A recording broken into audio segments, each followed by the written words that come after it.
you do, this Bud's for you. The metropolitan area Dodge dealers remind you that if everybody in the U.S. drove a Dodge Aries K car, America wouldn't have to import a single drop of OPEC oil for gasoline. Citibank, the city never sleeps.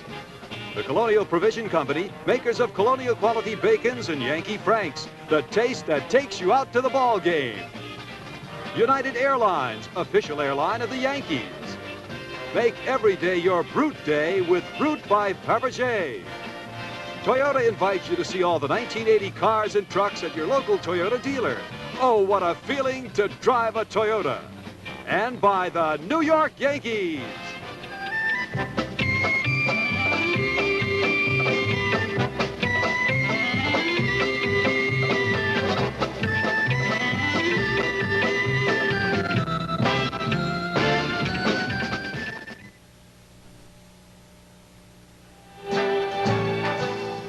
Start spreading the news. I'm leaving today. Good evening, everybody, and welcome to game number 2 of the American League Championship Series.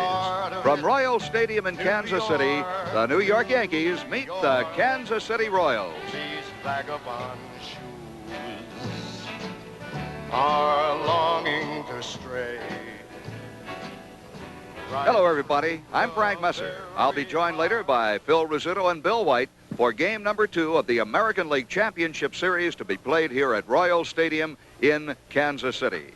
The Royals won yesterday's ball game by a score of 7-2, so this is a must game tonight for the New York Yankees. The Yankees will start Rudy May, a left-hander who won 15 games and led the American League in earned run average during the 1980 season. The Royals will go with New York-born Dennis Leonard, a right-hander. That means that Dick Hauser will present his predominantly left-hand hitting batting order. We'll have more about that a little bit later on. Let's look at some of the highlights of yesterday's game here in Kansas City. The New York Yankees got on the scoreboard first in the top half of the second inning. Let's go back and look as with one out, Rick Cerone will be at bat, followed by Lou Piniella. They have had columns all over the paper about how they hate not only the Yankees, but Yankee fans out here. Deep to left field. If it stays fair, it's gone. Holy cow, a home run for Rick Cerone. Just talking about the Italian stallion, and he really creamed one. Deep into the left field seats, and the Yankees lead 1-0. Well, that shows you how smart. Deep to left field. The Yankees lead 2-0. Holy cow! Not quite as far as Cerone's, and Moore has got to really be thinking now, Frank. Look at him. A curveball that Lou went out and got and hit it high and deep. Back-to-back home runs. The Yankees lead 2-0. Well, there you got the old pro. The Yankees' 2-run lead on the back-to-back homers by Cerone and Piniella, the first time it's happened in American League Championship Series play, incidentally. The lead did not last long. The Royals came right back in the bottom half of the second inning. Amos Otis led off the inning with a base hit, stole second, and before the inning was over, Kansas City had tied it up. Base hit up the middle. And Guidry gave it a good try, but Otis through the middle. Second hit off Guidry. Yankees leading 2-0. What a jump he had. No chance for Cerone. Guidry had been keeping him close, but evidently Otis saw something, Frank. He was halfway to second when Guidry released the ball, and Cerone wisely did not throw it. Look at this. Again. See the jump that he got on Guidry. That base was stolen on the Yankee pitcher. No question about it. And not even a throw. No chance for Cerone to even make a throw, let alone try to throw him out. Hit to left field off the end of the bat. They better hurry. And Piniella, what a play by Sweet Lou. He hurt himself. Holy cow. The ball was hit off the end of the bat. Piniella did not get a good jump. And because of the artificial turf, he could not slide. And it looked like when he caught the ball, his foot jammed, Frank. But what a play by Lou Piniella. Outstanding play by Piniella. Watch it again, right off the end of the bat. Into shallow left. Piniella coming hard. I didn't think he had a chance for this, Frank. He makes a great catch. There, he tried to slide, but you saw the foot catch and tumble him over. Out pitch for Guidry. Another little soft fly ball. Piniella digging. And there is the danger. Just as we said. Bucky Dent gave up on the ball too quickly, and Piniella could not get to it. Right off the end of the bat. 2 out. Bounce to the third. What a play by Rodriguez. Holy cow. Oh. Well, it was a great catch by Lou Piniella, but unfortunately, the second ball, the one blooped out into left field by Frank White, was not caught, and that tied the ball game up. Incidentally, both Lou Piniella and Bucky Dent said they did not see the ball. We thought at the time that it was Bucky Dent's play, but that is history. The Royals had tied the ball game up, and then they went ahead in the third inning. UL Washington, the first batter, he walked, but to no avail as Guidry picked him off. Let's look at that third inning.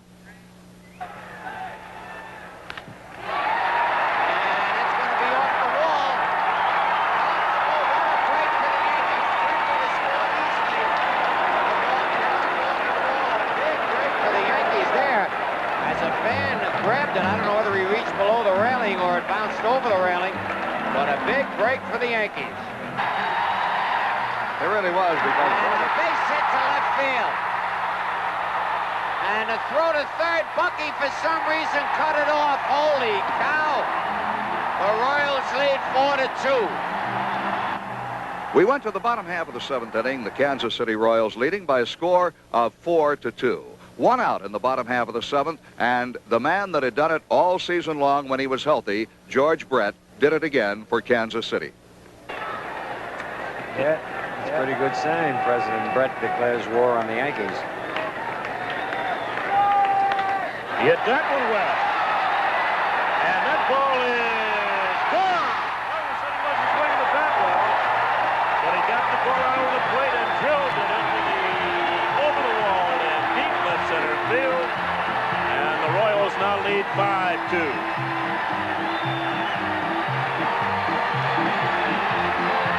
Well, the extra As you looked at the replay of the George Brett home run, I have to think that you felt, as we did, it was not that bad a pitch from Ron Davis. It was just a matter of Brett going down and getting a pitch, moving down and away from him, and driving it out of the ballpark. Kansas City led 5-2. After the ball game, the Kansas City players were to say they were not comfortable with a 5-2 lead. They did not have to settle for a 5-2 lead because a Yankee error with 2 men out in the bottom half of the 8th inning led to 2 more runs, both unearned. Especially with the money they gave Brett. Bucky done it short, plays the big hop. And in the dirt, nope, and off the ground of Watson. Could almost see that he was going to have trouble. That ball slid on Watson. When Bucky turned it loose, he turned it over.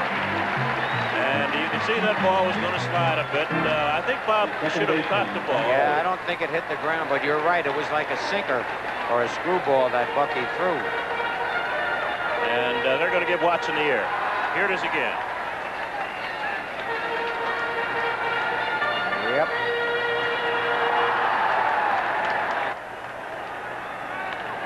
Drill to left, base hit. And Piniella plays it in, and holding at second base is Darrell Porter. Frank White picks up his third base hit of the ball game. He's got 2 singles and a double and 2 runs batted in. Bobby Brown got a late jump, and he will not get the ball. 2 runs will score. Wilson is going to hold at second base. 2 base hit for Willie Wilson, and the Royals now lead 7-2. Well, those 2 8th-inning runs scored by the Royals just put icing on the cake, and Kansas City went on to win game number 1 by a score of 7-2. Larry Gora, who struggled early in the ball game, righted himself to pick up the win, and Ron Guidry, who struggled really more than Gora, was the loser, pitching only 3 innings. But tonight, game number 2, and it starts all over again. As we mentioned before, Dennis Leonard, a right-hander, will pitch for the Kansas City Royals, so Dick Hauser, the Yankee manager, will go to his left-hand hitting lineup, and that means one of those left-hand hitters will be Bobby Murcer. Bobby Murcer, designated hitter in the ball game tonight. Before we talk about this game and talk about yesterday's game, I've got to talk about Bobby Murcer. We chatted about this the other day. After the lean years with the Yankees, you were traded away. When the fat years came, now you're back. Your first American League Championship Series, a chance for your first World Series if we can come back. Well, Frank, to tell you the truth, it's really an ultimate goal for a player to have the opportunity to play in a championship series.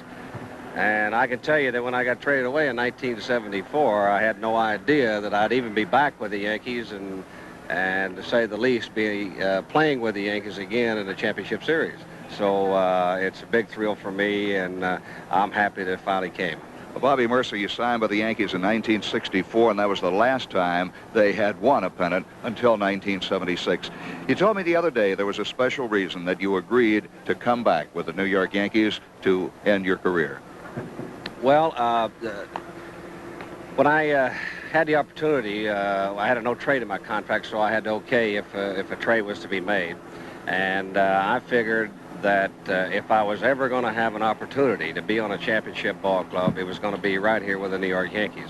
And the reason I did that, because I knew George Steinbrenner back when he first took over the ball club and how anxious he was to make this ball club a championship team again after so many years of losing.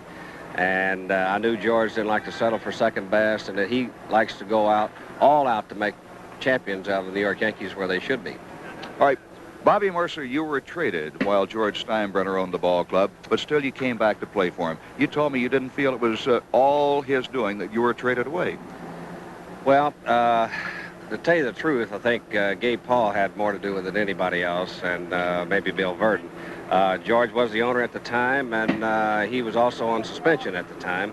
And he had told me earlier when he took over the ball club that as long as he was a Yankee, I was always going to be a Yankee too, and that happened to be in 1974 when I got traded. So he called me after the trade was made, and I mentioned the fact that what he had said to me, and he told me, he said, well, he says, I'm going to tell you the truth. He said, when they called me on the trade, he says, I didn't say yes and I didn't say no. So nevertheless, the trade was made, and all of that is in the past, and now I'm back with the Yankees on the championship ball club. All right, and the Yankees have to win tonight. They have to win 3 out of the next 4 ball games to pick up the American League pennant. Bobby, yesterday the Kansas City Royals made the big plays. The Yankees did not. What about tonight's ball game? Well, I think that Dennis Leonard has a bad record against us like we got a bad record against Larry Gura. Now, if everything goes if everybody does their job the way they're supposed to do, we should win every game. You can't you can't overcome mistakes when you make mistakes in a championship series. But I feel in my heart that we've got the best ball club all around. Man for man, we really got the best ball club.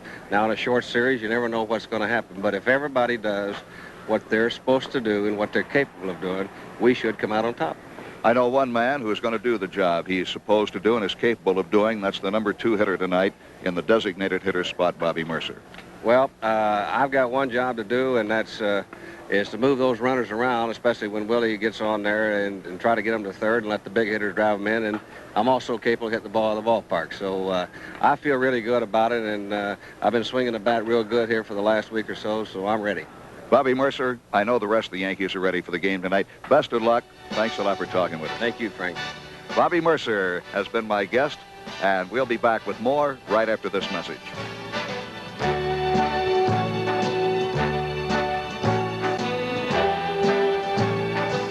Start spreading the news. Comment from Bobby Murcer regarding tonight's ball game. Bobby is ready. The rest of the Yankee left-hand hitters have to be ready because Dennis Leonard, right-hander, going for Kansas City, won 20 games during the regular season.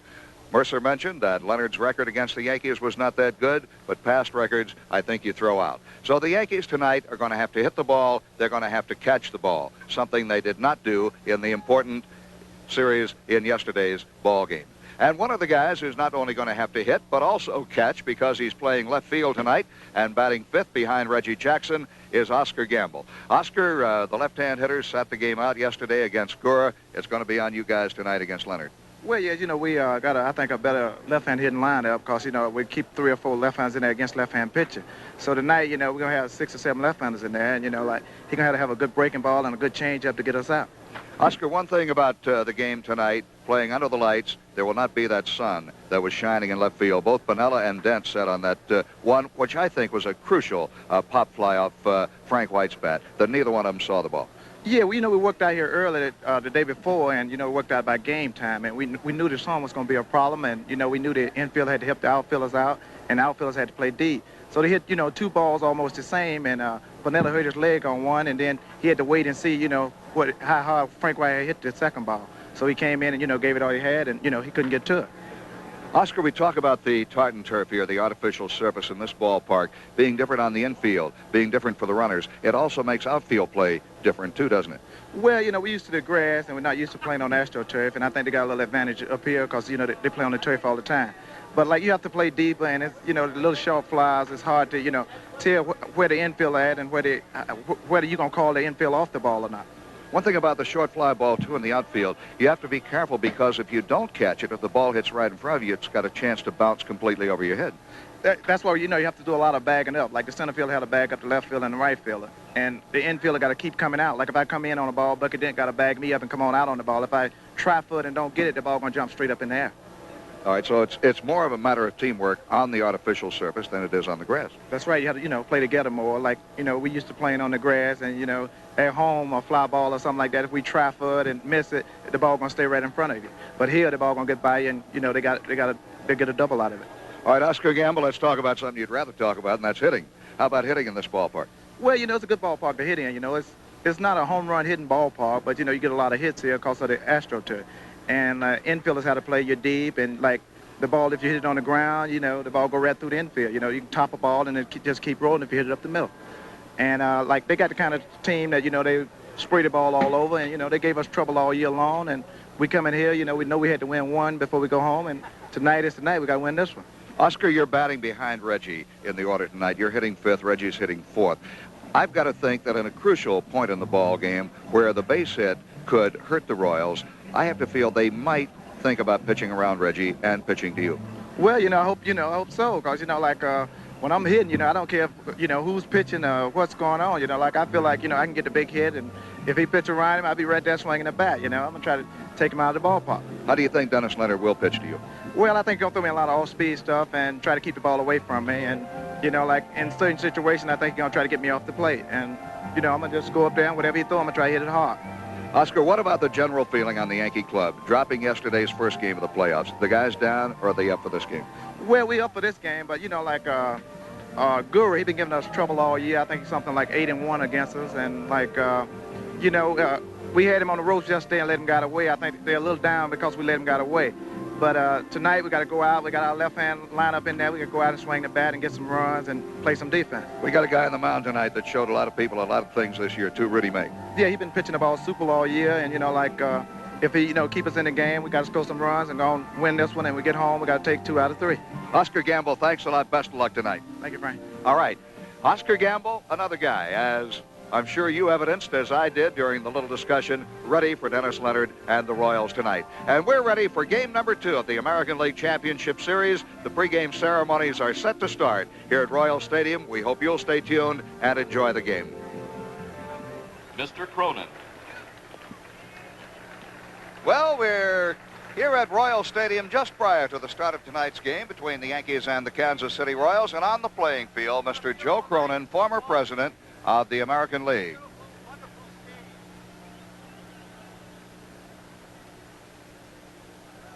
Great pleasure for me, great privilege on behalf of Lee McPhail, President of the American League, and the owners and the directors of the American League, to present this trophy to one of the most exciting ball players in the history of the American League.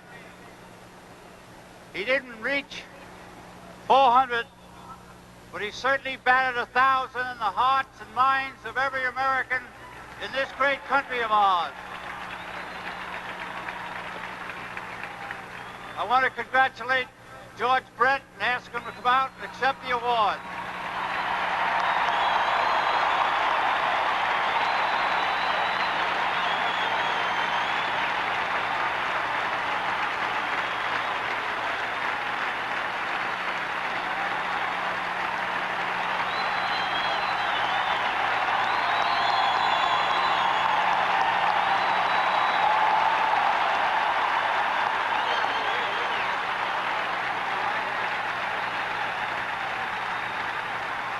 I would like to thank Mr. Cronin here for this award, and to thank you people for making my season so enjoyable. Thank you.